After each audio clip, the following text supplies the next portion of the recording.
Hey, sexy world travelers, your boy Big Sexy here before the episode to let you know that we had a little bit of technical snafus during the episode, and so I tried my best to do the edit, but I know I missed some bull noises and it may not be synced up perfectly. But we're almost to episode 80. We're not there yet, so enjoy 74. Leveling up. Haha. Funny joke because you'd think we'd level up by now, but we had technical issues, so not yet.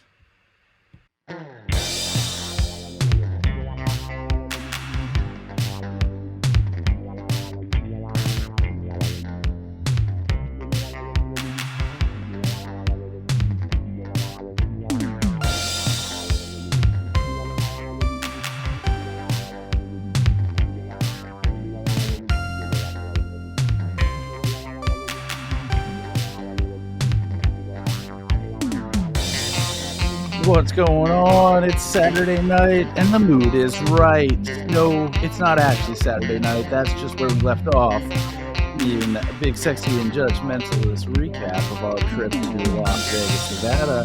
Yeah, we're going to pick up where we left off. We're going to talk about some karaoke. We're going to talk about the Secret Circus. We're going to talk about whatever we didn't talk about last time and probably a little bit more. Here he is. Kick it off, your host, Big Sexy. Good morning, good afternoon, and good evening whenever this is hitting your ear holes. I hope that it is good. Uh man, as I was thinking about, recording for today and go, okay, what are we talking about? Oh shit, we didn't hit Sunday at all. And Sunday was a big fucking day for us back in old Sin City. And then of course a lot's happened in the past week. So then I got to, oh yeah, fuck, we got this and this, got to talk about this, and we got to go over here. If you're a new listener, shout out to any new listeners who joined us recently. If you're a scoop who's listening to the podcast and you've hit us up on email, letting us know you're going to Scoop Fest, we got you. Your your entry is in the virtual bucket, and good luck. Good luck. I hope you win the whiskey barbecue ticket. I wish we had one for all of you, but we don't. We just got one. So good luck to the one who wins it. Also, anybody who knows how to stream on Twitch, and I'll be reaching out to Wayne, who I know is behind on our episodes, so it'll be too late by the time he hears this through this broadcast channel. But we want to be able to live stream episode 80, which is where we plan to draw for the whiskey barbecue ticket, just so that there's an abundance of fairness. And Right. we don't know what the hell we're doing. Like, I used to occasionally stream myself playing video games on Twitch. This was not something that I was just doing it for fun. Like, if I'm gonna sit and play a video game, why not live stream it? Because then you might get some random passerby that would pop in and chat with you, which would happen occasionally. And yeah. So that being said, I logged into Twitch for the purposes of trying to just jump on and test a live stream for this episode while we recorded it. And boy, oh boy, not to say that I It, really knew what I was doing 2 or 3 years ago when I last dropped a stream. it is not as easy as I people it seems to sure be. don't know how to do it now. And when I did it before, I know that I didn't have all the fancy little stuff like where you get the little frames and all this other pretty shit. I didn't do any of that. It was literally just I set it up Live streaming from the so that camera. it was streaming whatever was running into it, and I was, video of me was sitting down in the corner like you traditionally have on those, and that was it. No more frills other than just my ugly face in the corner and whatever game I was playing at the time on the main screen. End of it. So we don't know what the hell we're doing. We'll And figure the it out. problem We'll, is we'll that reach out I to. know it's work, and we're planning on doing this for one episode, one time. Like our But I mean, if it takes off and we get quite a few streamers, I mean, maybe that's something we can add as a feature to this for our Patreon folks. They can get access to our Twitch the stream. the downside to it Uh, is that our recording schedule, while we kind of have a general target. Is still relatively inconsistent. Like right now, until mid-April, we're going to be recording around Thursday afternoon, which is Thursday Right. noon-ish or 1 your time. But when you flip back to the other side of the world, then we're going to be recording early in the morning my time, probably. Right. So, Which will be mid-evening or early evening my time, right. which will be fuck all knows when it is on our listeners' time, Because I know that you you guys are all know. over the place. So, And we thank you we're for that. certainly not opposed to it, but also out of respect to it, to the whole I mean, process. to be fair, our boy Wayne over at Hey, buddy, nice podcast. he Twitch streams drawings and things of that nature, and fuck all, he just does it when he feels like Yeah. doing it. So if you catch his stream, you catch his stream. So I think if it works out, if it's something that seems like is doable and we enjoy doing it, then it's another option, another possibility for Big Sexy Digital Nomad to get out there and get into the world. And you never know who you might catch. I know there's something called rating a Twitch stream, or Where somebody can drop all flooding their, the Twitch stream, yeah. where they drop all their followers over in your Twitch stream. So that idea sounds amazing. I have no idea how the fuck that happens or how to do anything like that, but I know that there are Twitch streamers who do, and I would love it if a Twitch streamer dropped a whole bunch of people into our Twitch stream because we were talking about whatever the fuck we're talking about at the time. Look, I'm gonna break You it down know. real for you. I barely can play the video games that I used to stream, so putting all the rest of it together and getting into the complexities of it are just yeah. Yeah, I don't know. I used to think maybe I should stream me playing because I play my PlayStation. Now that I'm back in the US, I've been playing my PlayStation kind of frequently. I'm like, maybe I should live stream me playing, playing Watch Dogs 2, which is an old ass game. Also, I don't play it like a bunch of regular people play. Like I play, but I also what they call it. I also not garden, not tool when you go just to get a bunch of shit. See, this is how long it's been since I've Mining? gamed. I can't even remember mining. Yes. Yeah, I can't even remember the name for the gaming terminology for shit that I'm doing. What is the style? And I promise everybody we're gonna get back onto the rest of our Vegas adventures here. But what style Eventually, of games do you tend to gravitate toward? I'm a nerd gamer, so like I love playing Avengers, Spider-Man. I tried playing like the Iron Man game. So if it has like nerd content, So branded stuff that you love from the regular world, right? Outside in the gaming world, I was big on Destiny. Destiny held my time for a long period of time. I was a World of Warcrafter. It took a while for me to get into World of Warcraft, but once I was in it, fuck all, I understand why I didn't want to get in it because I would be on there for hours. So fucking much time burnt running around looking for shit. And then I wasn't always connected online, so the community aspect of it wasn't always there. And then once it was, made some amazing friends. As a matter of fact, if you go listen to our bonus episode, Medieval Mind Boner, you get to meet AJ and Kirsty, who I met on playing Destiny on the PlayStation, and became lifelong friends. So that aspect of it was pretty cool. But otherwise, I like I'm pretty much a solo gamer. I don't have two controllers. People don't come over and play. Like I always had dreams that'd be really cool. Come over, game or whatever, but not for me. And like fighting games, I never got into because I don't have the brain space to remember the combos Yeah. that are needed to really dominate those kind of games. I'm a button masher, or like a skilled or I can run, jump, and once I figure out the shooting, do all that kind of stuff. But other thing like that, I wasn't into. I'm also not just like racing games. So I was never a big Nintendo guy. I've always been a PlayStation guy, a Sony guy ever since the first Sony came out.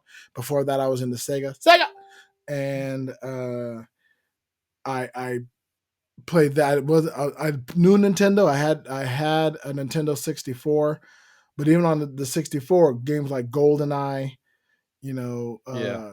Conker's Big Day or Big Fucking Day or whatever it was. Those type of games were what really drove me. You? So I am.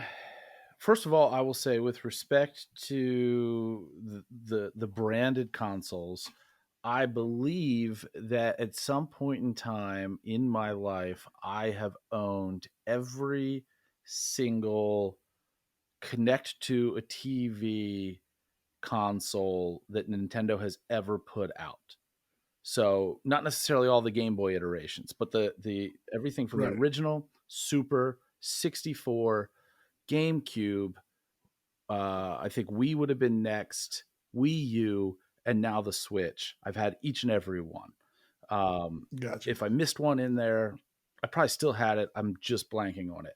I still have those original 3 consoles and a Switch. The GameCube was obsolete when they brought it out, and Right. I had a GameCube for a hot minute because somebody gifted it to me. and the Wii U replaced the Wii pretty quickly, and then I got rid of that when the Switch came out. As far as the style of games that I play, that I gravitate toward, this is in the PlayStation realm, and I've owned every iteration of the 5 now PlayStations. I have never purchased an Xbox console from beginning to end. I No. I I'm no, I I can't. I'm not acquired an a Xbox guy. 360 through marriage that still to this day, probably if we still own it, collects dust. I've never played a game on it. Not for me. I don't know why. Just whatever. The games that let me just put it this way: the folks at Bethesda are geniuses. I cannot tell you how many times I've purchased Skyrim. I purchased it when it came out on PlayStation 3. I purchased it when it came out on PlayStation 4. I purchased it when it came out on PlayStation. Oh, look, it's on the Switch now. We're buying that too. I have bought the same game on multiple platforms multiple times. Additionally, the way that they often work in the PlayStation platform is that you buy Skyrim on 11/11/11 when it comes out. Yep, I remember the exact day it came out. Oh, look, now it's the Game of the Year edition. Yeah, we're buying that too. I've probably bought Skyrim 6 times. So Skyrim, Oblivion, which was the precursor to it, or was it? Yeah, Oblivion. Okay. All the Fallout games from 3 to date, love them. Love that kind of game. And it's another one of those, you were talking about mining. Like, I'm a fucking hoarder in games like that. One of the first things, although it's not a skill from a fighting standpoint that I care about because it's not my fighting style in those games, but strength is often one of the first upgrades that I do because it allows me to store and carry more shit. I want to buy the house that's available for me to buy the moment that I can, so I can ditch shit there because I collect shit, I sell shit, I acquire shit, I trade for shit, I kill people to get their shit, and I don't even do anything with shit. You know, like, a lot of people will go to shops and buy the weapons. I want to go forage for them and collect them from places. The Zelda games within the Nintendo platform, Breath of the Wild and now Tears of the Kingdom, I am a day one purchaser of all of those. I am a day one purchaser of anything that Bethesda ever puts out. I almost, no, this is, I don't actually, I'd have to ask my wife how accurate this statement is. I almost got divorced over Fallout 76, which was the network based one. I spend so much time on playing Fallout I versus lived that game for 3 months. right. The pandemic hit, lockdown hit, and my entire family, while we did not in those early months, and still to this day, me have avoided getting COVID, we certainly were infected with Animal Crossing New Horizons. I believe that my mother-in-law still plays that game more than once a week. And never have.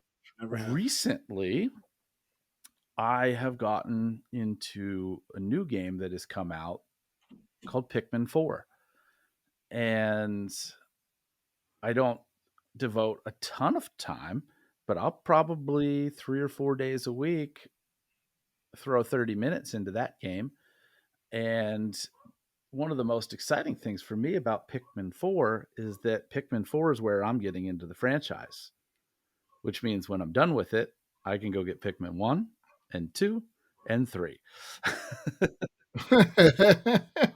And I'm usually, the best part right now for my family is that I'm usually impossible to buy for. But I've dropped the Right. little nugget of, hey, the Switch has a combo of Pikmin 1 and 2, and then Pikmin 3 is out there. So, Now, are you hard to buy for because people don't know what you like, or you're hard to buy for because you're the type of person when you like something, you just fucking go get it? I would say that it's all of the above. It's not that people don't like. I just don't want stuff. I'm more of an experience than Right. a stuff person. Same. Uh, Now yeah. same. Not before. Before I was give me shit, but now I want to do And don't shit get me and wrong, people I got a can lot of give me shit. stuff, but I don't need more stuff. And Right. and I've got, pretty much have the stuff that I need and the stuff that I want. And it takes a conscious effort to be like, oh, I might want that, and then not buy it and let other people know. I'm doing that with Pikmin 1 through 3. I may not Right. get around to playing them for a year, but it'll be a gift that I'm interested in, that I'm excited enough about getting, that I don't Yeah. already See, have. my caveat was I was always broke. So I would save up to get a game and then I would play that game until uh it until I beat everything. I was a completionist, kind of like our friend Yeah. Brogan. I was a bit of a completionist only because I didn't have shit else to do. Right. So it's like, oh, I might as well play. I might as well try to figure out every fucking thing I can do in this game in particular. I like, playing Spider-Man, I would go get every single backpack, every single photo, every single, you do all the missions and the side missions, Destiny was a big Destiny took up a lot of my fucking life, but it was a game where, you could go and you could repeat challenges and things. You just go here and you get whatever XP or whatever money or whatever you got in Destiny. I don't fucking remember now. It's been so long since I played. But you did that and you do that level again and do that level again and do that level again, and you master it and you kind of know and you figure it out. Red Dead Redemption. You best believe I built a fucking farm and I uh, There, put everything on there are there. valuable life lessons to learn in games like that. And one of them I learned all the way back in Super Nintendo times, a game that I absolutely loved and made sure that I went out and reacquired when it became important to me to get my nostalgia systems back. Because as life and moving on and everything, you shed all that stuff, and then you're like, fuck, I wish I had, you get to a more stable point in your life where you're like, I wish I would have had that. And then Right. there's those key games that you have to go out and find. And like, Link to the Past, which is another Legend of Zelda game, was one that I had to go get. But the game that legitimately taught me life lessons was a game called Secret of Evermore. And it was one of these like top down, you're running around doing adventure stuff, fighting bad guys. You've got this dog companion that every so often morphs into a different type of dog, but it's still your dog and the same dog. Like it goes from like this junkyard dog to a fluffy little poodle to some like greyhound and whatever. And then it becomes a robot dog. I may have the order of those mixed up, but Right. as you fight stuff, you level up and you get better weapons and you get better weapon skills and everything like that. And there was a Right. point in that game early on where I committed myself to just grinding, to staying, because That's the other word for it, it was grinding. one of Yeah. those it was one of those types of games where when you would go off the screen and then go back to the previous screen, all of the baddies would respawn. So I Right. could get to a point where I could bounce between a handful of screens and just fight the same enemies over and over again for days. And in games like that, it very much reflects life in the sense that you could choose to blitz your ass through everything as quick as possible. And when you get to the later levels, it's just as hard, if not harder, than when you first started. Or you could take Right. your time, you can grind, you can build a foundation, and you can get to the point where you are on level 50 doing level 30 shit. And then you can cruise later, because I would play that game to the point where I became an absolute powerhouse, because I did the tedious shit early where I was like, you normally will blitz through this stage at level 6. I ain't leaving till I get to level 15. And Right. so I'm moving on Right. to level 7 stuff at level 15. And when I find a good dense spot with some baddies, we're not leaving here till we get to level 20, and so on and so Right. forth. There's this Yeah. marketplace in that game where there's all these different stalls and people selling different stuff. And you can sit down Right. there and you could jot down, okay, he's selling this for that. And it wasn't like one universal currency. It was like you can trade 6 shells for 2 jars, and then over here you could trade 2 jars for 8 bags of spice, and you could take these, Right. whatever.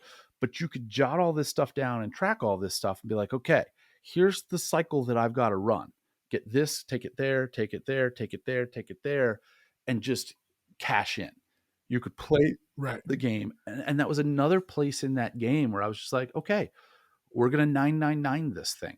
I don't remember if that game particularly, like, a lot of games will max out, like you can only get a certain number. So 5. Uh, Right. So I yeah. pushed for whatever that was, if it maxed out, or a number that was like, I will never need anything ever again for the rest of this game. I'm going to do the work here, and I'm going to do the work Right. now. And I did. Yeah. My grinding game was Red Dead Redemption 2. You go in, and it mainly was the hunting. There was the grind. You had to go to an area. You had to hunt. And, you hunt. You can get better weapons. You get the money. You can buy better weapons. You can do more hunting. You get enough things. You can get all the. My goal is get all the clothing, all the gear. In order for these clothing, we need these types of animals. And the only thing about that one, man, the animals weren't guaranteed to be seen. It's like hunting. You got to go out, see if you see it. Hunting cougars was always a trip because those fuckers can kill It's you. always a trip. No, life lesson. Right? It's like, oh yeah, you may think you're gonna go and get this, but when you hunt a predator, be prepared to be prey. But I would spend hours just grinding, not completing any of the storyline. And then what upset me the most was when I found out that if you did complete the storyline, like if you're in a certain area and you completed the storyline and it moved you forward in the story, that you couldn't go back and get shit that was in that previous place. I was like, oh, what the now? Okay, so then, you know what? Once that happened, I said, fuck that. I'm starting back from the beginning. And Restarting I'll games. and then suck and go through the storyline and okay, can I skip this cut scene because I fucking seen this 35 times now, and I'm gonna do all the things here. Little technical glitch. If this doesn't edit cleanly, that's what happened. Anywho, like I was saying, my favorite type though is where you can restart the game after you've completed the game. So you can go back from the beginning, but then you have all the shit you gathered in the game. Oh, nice. And you can replay the game fully powered up. Like, I love those kind of games because then you're just plowing through, countless NPCs because you have all the powers, you're maxed out and everything. And then it's just like, if I started this game as a complete superhero, how would that have gone? And that's a lot of fun. So I do enjoy that. Yeah, I'll tell you. I enjoy the game. I can beat up a bunch of restarting of games. If I tell you that I bought Skyrim 6 times, I probably restarted Skyrim 60 times. Right. Just been like, nope, I want to do it differently. I want to focus on this, or I want to focus on that, or whatever. And I don't know how many times I reset myself in that game. I don't know how many different channels of restart. But yeah, I'm this time around. If I have to make the weight allowance for it, I'm going to. I'm bringing my fucking PlayStation.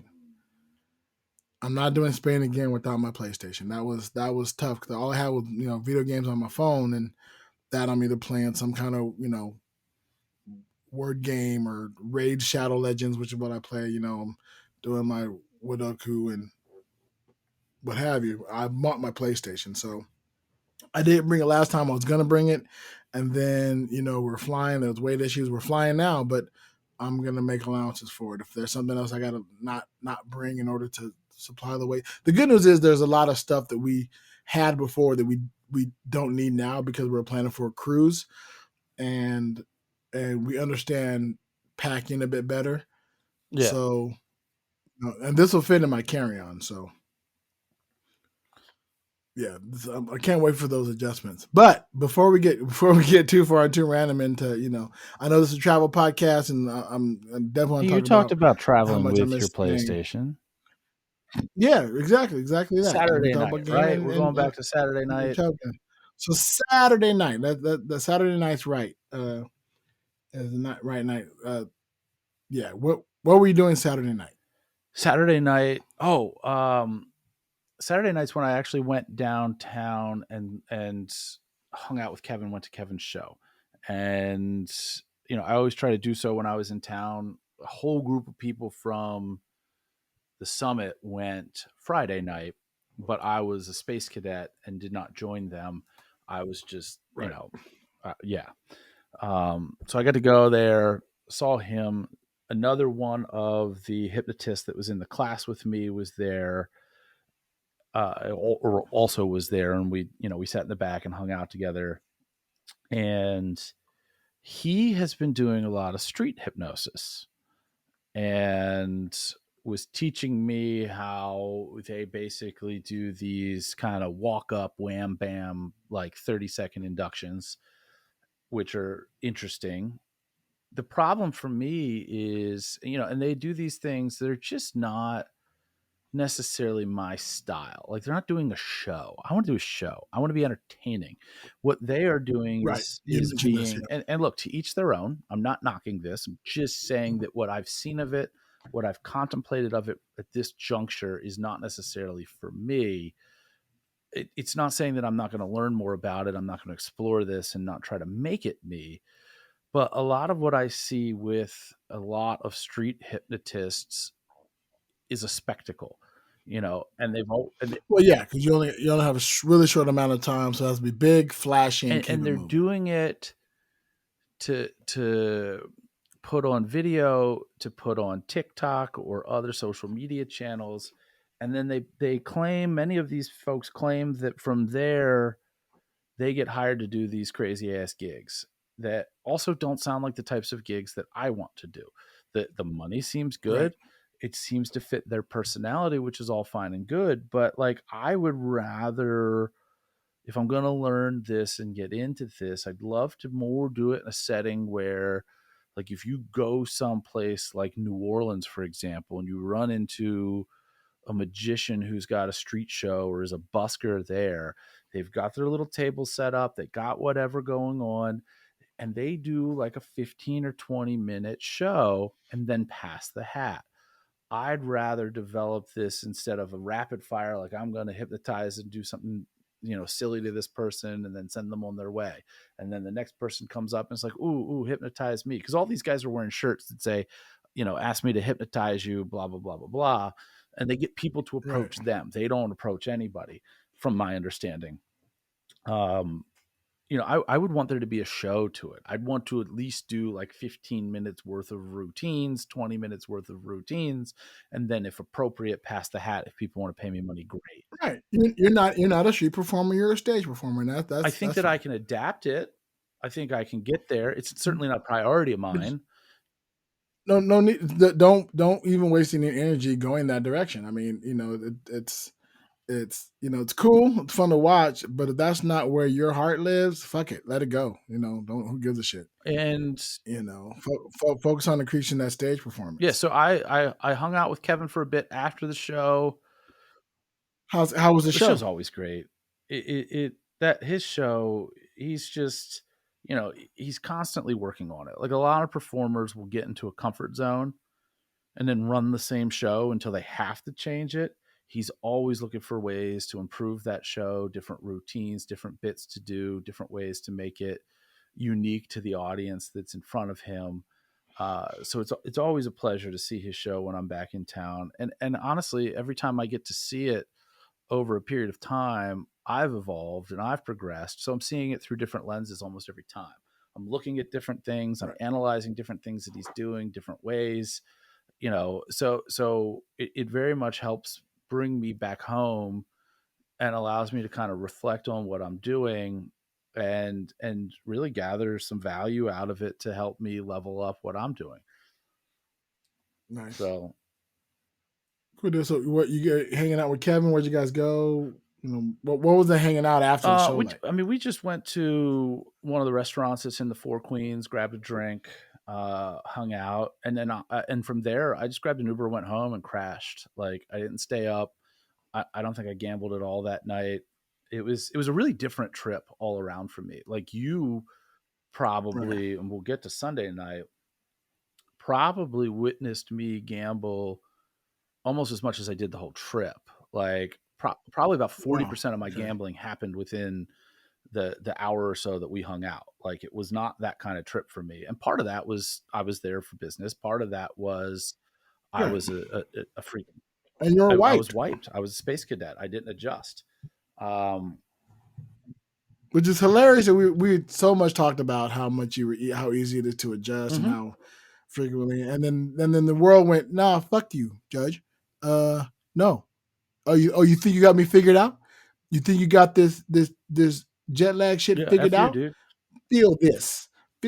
But I'll tell you, and we'll circle back around to this at some point in time, whether it's in this episode or not. But I think a lot of it is, I used to go to the gym 3 to 4 times a week. I've never been, in my adult life in amazing shape, but I was in better shape. My schedule has gotten me off of that. I've probably in the past 6 or 8 months put on 20, 25 pounds. All of those things I believe contributed to this inability to adjust. Feeling more now. And yeah, I'm sure. Speaking of that, bro, side note, I've gained. I stepped on the scale recently, and since I've been back in California, I've gained about 12 pounds. It's only been like a month.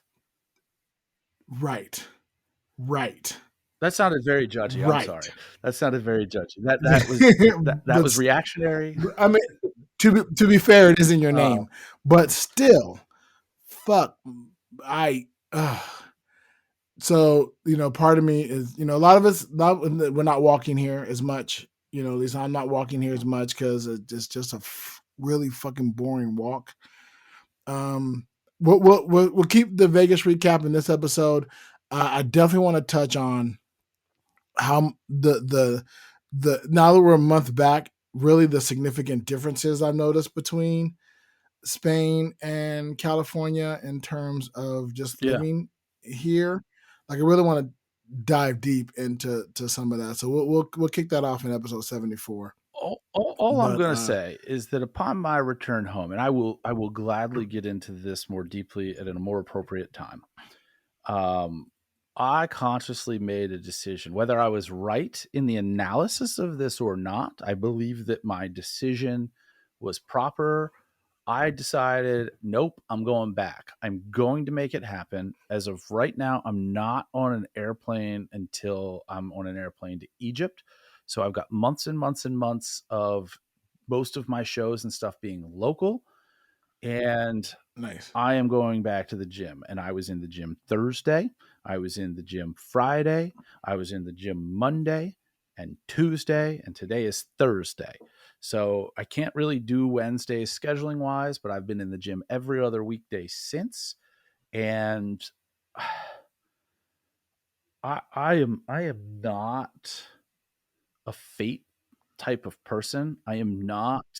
Mm-hmm. I am ironically and kind of counterpoint to that, a karma type of person. Like what you feed into the world comes back to you. But That's visible. I'm not so much one of those everything happens for a reason type of people. But all I'm going to say without getting too deep into it is please go listen to the interview that we did recently and posted with Jen Briney and just dig into that. Whether or not what we talked about with her, the heavier stuff, resonates with you or not, she's got a 2.5-hour episode where she pours her heart out on the last 15 months of her life on her Congressional Dish podcast. I don't care why you listen to it. It is worth listening to. It is. And like I said, I'll get into it another time. Not this episode. Right. 10 out of 10 would recommend. But, it was amazing. After she mentioned that, I had to go back and I started listening to it. I haven't gone all the way through. Oh, I'm still not all the way through it, but I got and you know it's I consider Jen a friend, you know, and it's but we're tangential. We're more associates than real like friends, whatever.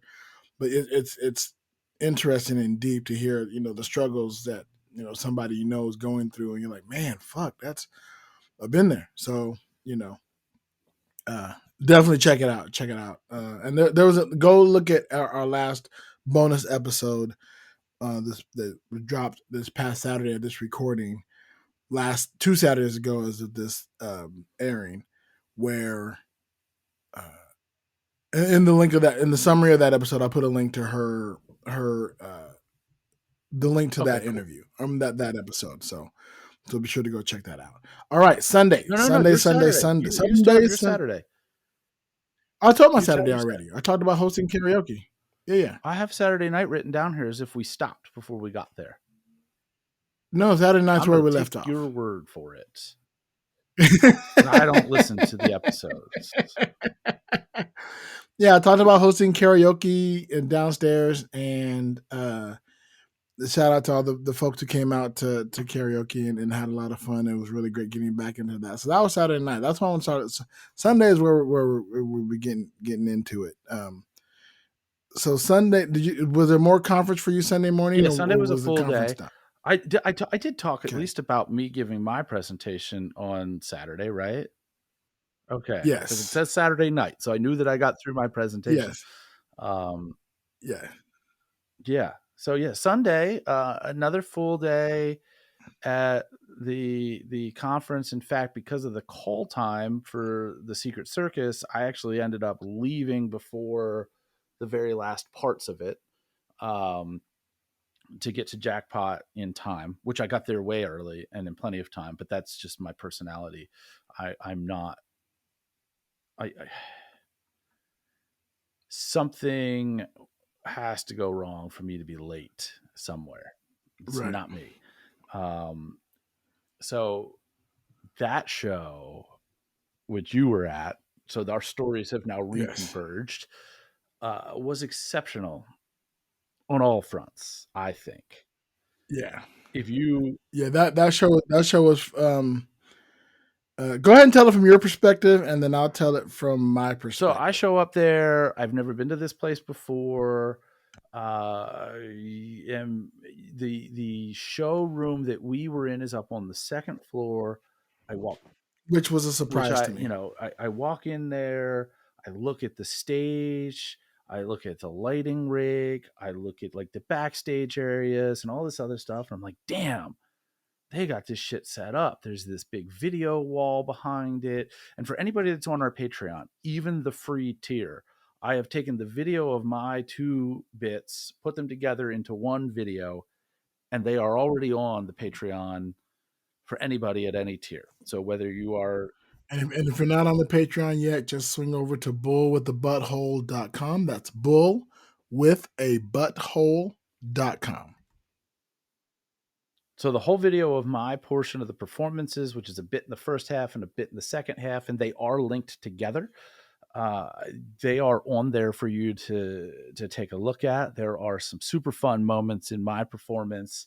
I have not reached out to anybody to kind of determine what the ethics might be or the desires might be of me posting any of the stuff for the other performers. That might be something that maybe I figure that out and it gets dropped to the paid tier just to make sure that it's paywalled out of respect to those folks. I don't mind putting my stuff Right. out there for the free tier. Please, by all means, I love you guys. That's what I'm here for. But I don't feel like I should be doing that with other people's stuff, because you never know what people are doing that routine that night for. Like, for example, I Right. probably shouldn't be putting mine out on the free tier, because the version of my staple gun routine that I did has been submitted for season 11 of a certain show that a friend of ours is the head writer on. You read between Oh, season 11 or season 11 and a half season or 11. season 12? What's They've been renewed for okay? season 11.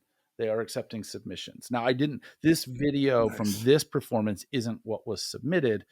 It was a different run through, but I've submitted the routine, and it's really probably not that I give a shit about fooling anybody, but it's the kind of thing that you want to keep under wraps until it airs, and then you blast it all out there. But and this is not me saying that anybody has accepted me or that I'm going to be on the show. I'm just saying that I've submitted the routine. Right. So there were some very, very interesting acts. Matt Donnelly, I will tell you, he also did a bit in the first half and the second half. As many of you know, I have performed on the same stage as him many, many a times. Motherfucker was on Sunday night. Yeah. I've seen Matt Donnelly quite a bit. I've seen a lot of his work. A lot. I want to say, it was really good. At least from what I've seen, he was at his best that night. Well, I mean, think about it. Like, he took, I hadn't seen him before he went on tour. With the Foolish tour, right? So he's now, a touring magician. Like before he was, at first he was a friend doing magic, and he had ties with Pendulum, and he had access to all these magicians, and so he's like trying his hand, and he'll tell the same way. Right? He dabbled in it, and like, well, I can do a trick, and it'll be a lot of fun, and then, but he's now like, fucking no, Matt Donnelly, the Mind Noodler, is a fucking magician. Like, he is a bona fide. He had the tux on, touring around the world. It was he's leveled up to continue the video game speak. Matt Donnelly has definitely leveled up, and it always does my heart good to see when friends excel. Definitely the headliner of that show, and rightfully so. I will say, from a producer standpoint, Stacey did an amazing job. The flow of the show was great. It ran super smooth. I mean, you wouldn't, if I told you that there were 9 performers doing a variety show, who most of whom have never worked together on the same stage, 10 if you count Stacey, 9 acts, because one of them was 3 people in the act. So you wouldn't fucking believe me that there were no rehearsals, there were no run-throughs, there were no nothing. We just went and did the thing, and it was pro level. Right. Well, we'll get into my aspect and my vision from the performance standpoint. Every single performer was exceptional. They did their thing. They wowed the audience. They were able to, pivot when dummies in like every Vegas audience have to reach out and say stupid shit or try to become a part of the show more so than they need to be. Or it's funny. So from the crowd standpoint, I always have to view these especially magic shows, and I know where shows members of the audience get pulled on stage. I first and foremost have to curb my desire to be on stage. Right, I'm one of those people. I love to volunteer. I absolutely want to get up there and help. I want to be a part of this. I want to do it, whatever. However, my name is Big Sexy, and they always ask people what their name is. And I have to say, well, you know what? Let me curb that, because if they call me up on stage and they ask me what my name is, and when I tell them it's Big Sexy, that's going to become a thing. That's going to become the thing. It becomes what everybody becomes curious about. Like, fuck the trick. Who's this guy named Big Sexy? What the fuck is that? And right, and then that fuckers off the trick. So nope, let me let other people share the spotlight. People easier names to get through and have fun. So that being said, so then watching folks pull up the same guy, I think his name was Frank. Like 3 different people pulled him up on stage because of where he was sitting. He was sitting like right in the middle, which is that sweet spot for assistance. And for people who have lights shining in their eyes and can't see further than that for the most part. Right. Oh, you're a guy. You look like you're kind of here, but you're medium paying attention. I'm pointing as far as I can see, and it's you, sir. Right. And it's you. Like the only person I got somebody from the back of the room for one of my routines is because I step off the stage and go into the audience for my opener, right? Which is consequently the opener to every single show I do. Period. Now, or a version of what was seen that night. Right. The bones of it are the same. But now, you work in you try to work the room that you're performing in. Like you will see me deliver a line. You'll see me deliver many lines in that show. If you watch it on bullwiththebutthole.com, that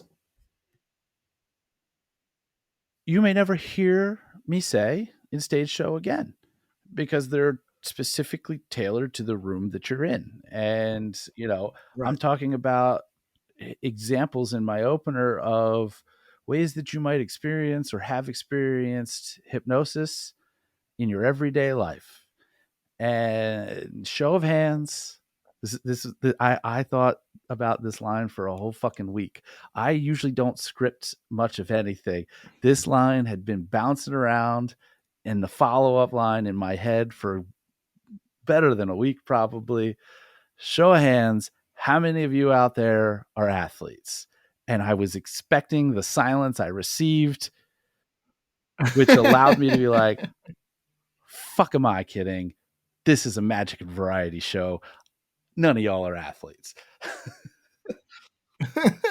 And it got the exact reaction that I wanted. Like, it was just like, yep, this guy's in the room. You want to be in the room as a performer.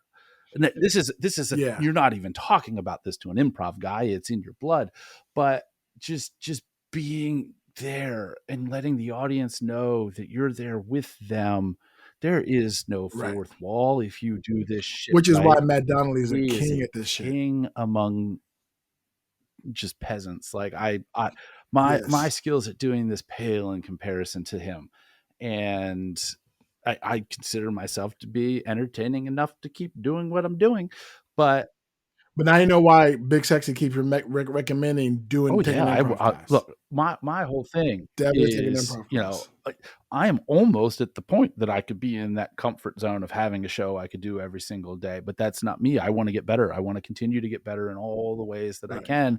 I'm probably going to spend a week in Oregon at the end of July with a group of people doing county fair shows, which is probably one of the roughest environments to do hypnosis. And several people have been, why would you want to do that? I'm like, because if I keep doing the shows that I'm doing now, I'm going to be just as good or marginally better with each one.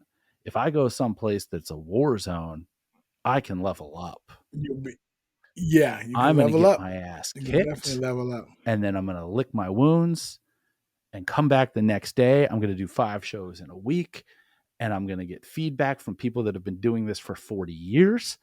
And I'm going to get my own feedback and my own notes and other people that are doing this with me and tweak it and improve it. And I am going to be on a different level when I get done with that. And I'm skipping Magic Now, I Live to will. do it. That tells you how important it is to me. How serious you are, and how important that is. That's amazing. That's going to be. I can't wait to chop that up and talk about that as well. Now, I say this next part with the caveat that I am a DJ. I am a performer and a DJ, and I DJ a lot of weddings. So I understand the importance of sound cues and getting things together. I've also been a sound guy. I'm not as well versed as Jacob, the audio guy. That's what he does for a profession. But I have done sound and audio. Whoever they got to do their sound and audio needs a swift kick in the dick and a couple of lessons on how to keep a show moving and finding the problem that may have existed in the first couple of acts, fixing it so it never happens again, so it doesn't repeat after every fucking act. So by the time you come to the second half of the show, you should not be having any of the same problems you had in the first half of the show. That was not the case. So performers, superb. Sound guy, and it's funny, I was sitting next to Spadoni. Shout out to Michael Spadoni, an amazing pianist in Las Vegas and ICS fame. We kept, you do that look at each other when what the fuck is happening? What is going on? There's also proof that also showed me that you hadn't done a run through. Right. There had been no tech Definitely rehearsal. not. Right there, and that if your host has to give the audio guy the same request 3 times, you need a new audio guy. There were definitely some hiccups there. Yes. Yeah, if she has to keep saying, hey, can you turn the background music down a bit? You need to market what level that background music is and never put it higher than that. As a matter of fact, put it even a little bit lower. Because I have a feeling that Stacey Stardust will be fine sans music. You appreciate the ambiance, but you're not doing well. And, everybody had their musical tracks and they had to wait for him to figure it out. No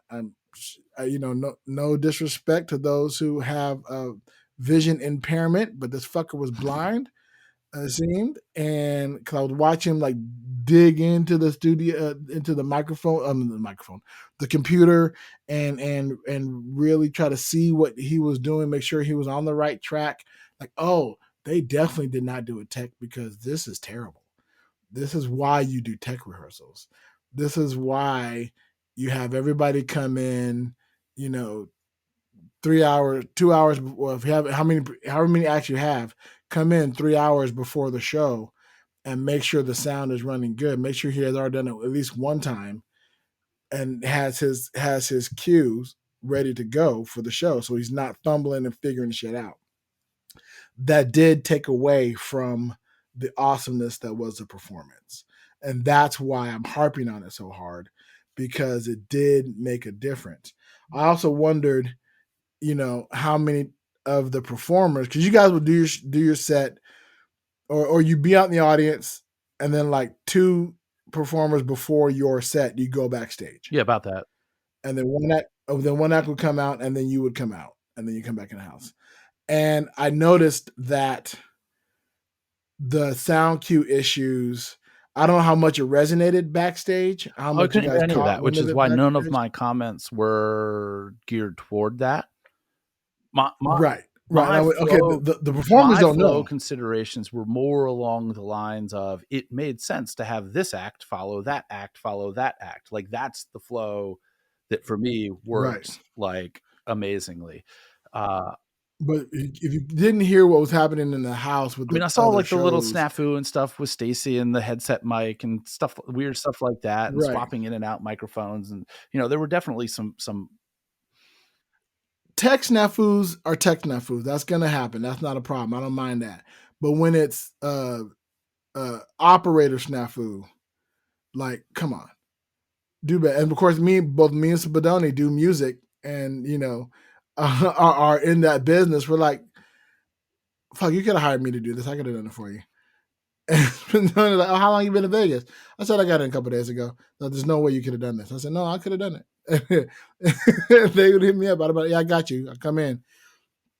I think, let me figure out the system and I get it working. I'll make sure there won't be any snafus. So other than that, the show is phenomenal. I do have to backtrack on my Sunday afternoon was spent playing Mahjong at my friend Marilyn's house.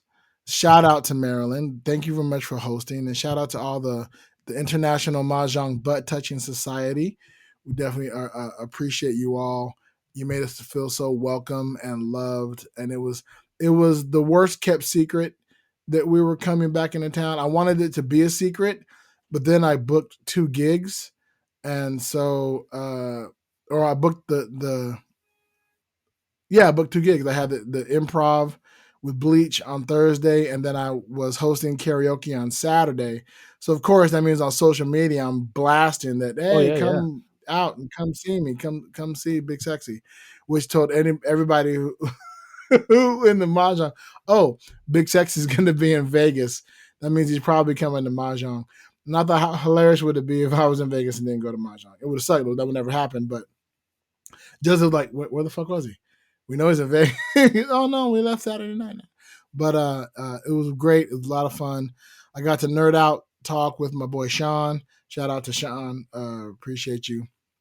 I don't get to really nerd out talk a lot with the missus or anybody else. So it was really good to dive deep into the Marvel stuff and Invincible and the boys world and stuff like that. So that felt really good. Reconnected with the potential host of what would have been my 3rd podcast, my friend Jasmine. Shout out to Bigums and Jazz, Stuff and Stuff with Bigums and Jazz, which was at the time we started my 2nd podcast. I went from 0 podcasts to 2 podcasts to 1 podcast back to 2 podcasts. Where are we on time, by the way? Because we got the little hiccup with the what was the first segment? We're at about because I paused it as opposed to completely stopping and restarting. We're at about just about an hour. So we're getting a little overtime on this one, guys, gals. Yeah, just a little bit, Yeah, and the food was phenomenal, but it's another reason why we're gaining weight because my Vegas trip. I'm sure I gained like 7 of those 12 pounds in Vegas. You know, as much eating and stuff. I know I came back heavier, and but it was so worth it. It was so worth it. It was good to see everybody right back into the swing of things, playing Mahjong, and I fucking love that community. You know, so I want to give a big shout out to if you guys and listeners, if you want to learn how to play Mahjong, you never played Mahjong, hit me up. We'll set something up. I know how to teach. I'm learning how to teach it online now, so I can show people how to do it online. I might actually start doing a Mahjong instruction workshop that, paid Mahjong instruction workshop. Oh. So, Mahjong for interested folks, because I realized that I've taught, about 50 people how to play Mahjong. And I thought, man, if all those people gave me $5, I'd have a good amount of money right now. I could have had some much, better dinners.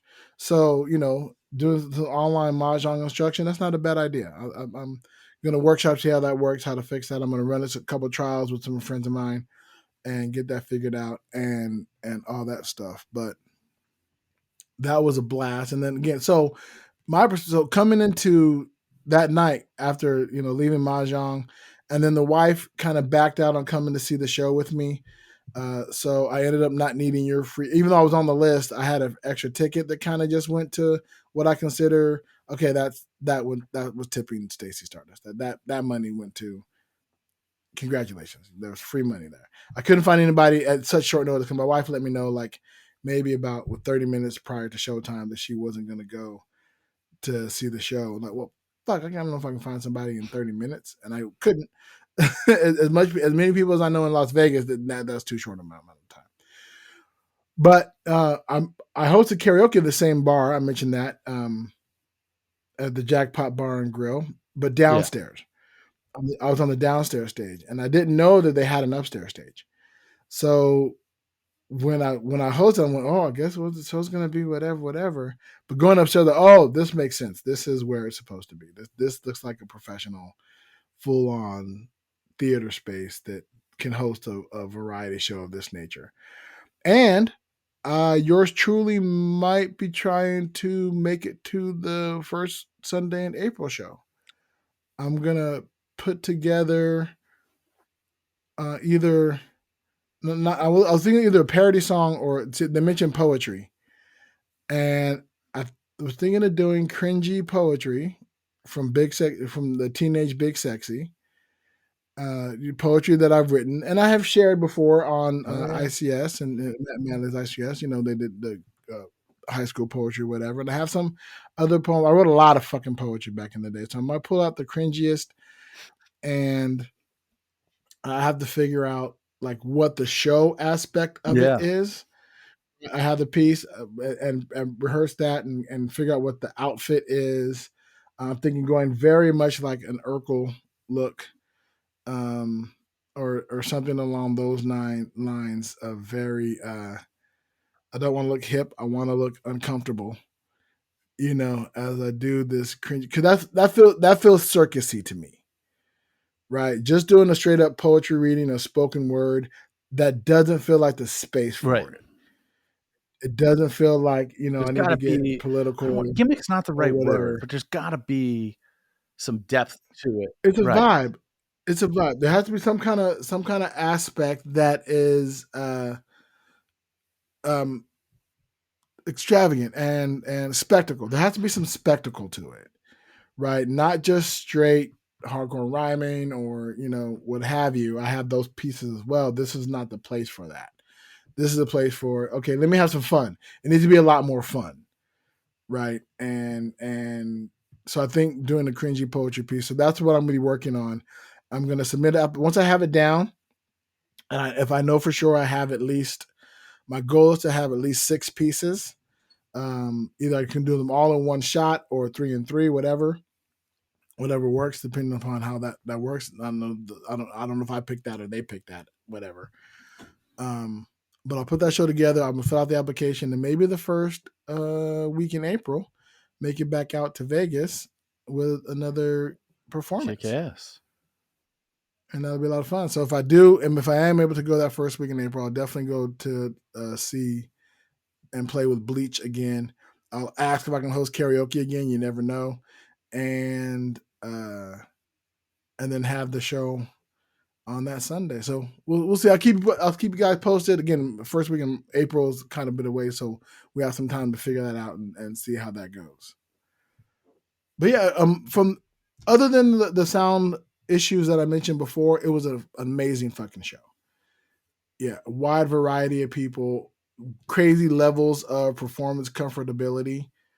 You know, you could tell people who do a niche and are working at it, right? You can tell people are working on things, but also things that they have polished, right? There seemed to be a mixture of that.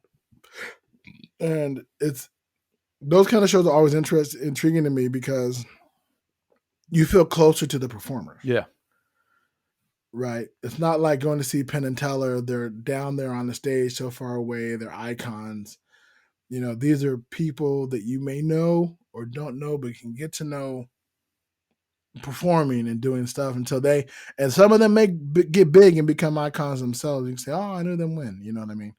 So it's a great place. Shout out to Stacey Stardust for giving folks a place to perform and, you know, a showcase in Vegas, which you think would have a lot more of those, and it just doesn't. It's sad, you know, used to, but there's not a whole lot of rooms where you can do that kind of stuff anymore. So it's really great that she found a place. And shout out to Jackpot Bar and Grill for having a place to do that. Also for letting me host karaoke there, for having karate karaoke in your house. So we appreciate that as well. It was a great time, man. I had a really good time. Overall, Vegas was awesome. Yeah. And then after the show, to bring it all back home, the last little bit of our Vegas trip, you and I hung out. You gave me some instruction on how to look at games and seeing which ones are ready to pop. And I think you made a couple bucks that night. I did. I went home with more than I walked in with, so I consider that a victory. Dude. And I took it home. I didn't put it all into New York, which I was afraid I was going to do, because I felt the bug. I felt the vibe. But I'm very much a don't gamble on the strip type of person, right? And so winning the money in the Orleans, which I've done before, and then taking it to New York, I went, nope, this is going in my pocket, and this is buying food, something or other later. So that was a lot of fun. That was pretty cool walking around. I'm not gonna lie, it was not painful, but it wasn't great. I like watching you spend so much money, which I consequently won back the next morning, but which you absolutely did, which was a beautiful thing. I'm so happy. Okay, great. But like we're sitting in the high limit, and I'm watching you play, and it happens anytime I'm sitting with anybody watching them play, right? Not just you, but anytime I'm watching somebody play, all my brain is going naturally to what I could do with that money. You know, with the money he just put in that machine, my system would be on fucking point. You know, I'd have all the equipment, everything needed, but but I'm going to try to, get that. And part of me goes, well, if you get there, if you get up there, then you can, if you have that to risk, you have that to win. And so it played both of that in my brain. But all the while I'm sitting going, oh, that's another $37. Oh, that's another $37. Oh, that's another $37 with that we spend. I'm going, come on, hit something. So this is a feel good. Like, oh, that is all that gone. Yeah, well, the Nevada State Department of Gambling thanks you. Thank you for your contribution. We'll be able to keep the lights on for another day, for another 10 seconds. Yeah, but overall, man, it was a lot of fun. Had a good time. Really, really enjoyed ourselves. Yeah. I don't know when I'll be back, but I'll be back at some point in time. Hopefully in June, if not before. Taping some TV. All right. Now, when do you leave for Egypt? May. I'm gone basically the 9th through the 19th. May 9th through the 19th. All right, cool deal. So we got plenty of time and plenty of recordings well before then. So that'll be exciting. Well, awesome. Well, yeah. Well, that was amazing, and we appreciate it. I'm thinking, and this is a little bit. Hold on a second. You didn't know this was coming. I didn't know this was coming.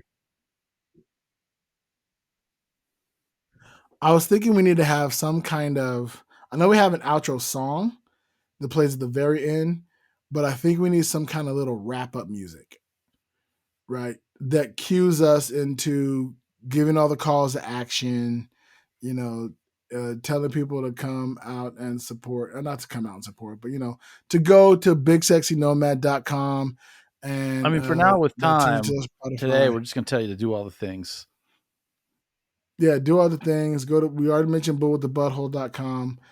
I want to find some kind of transitional music. I don't know what this is. Hold on a second. Yeah, that's labeled as news music, and that feels too big and epic to.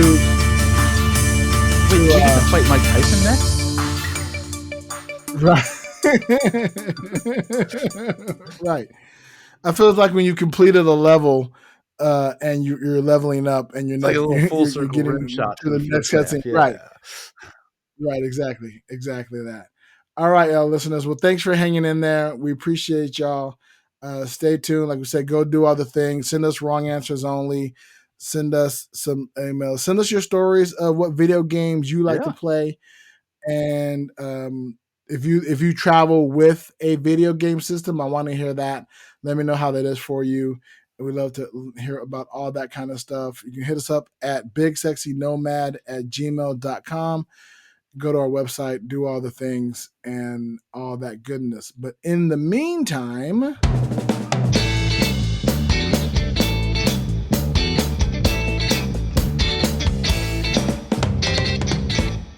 safe travels. Safe travels.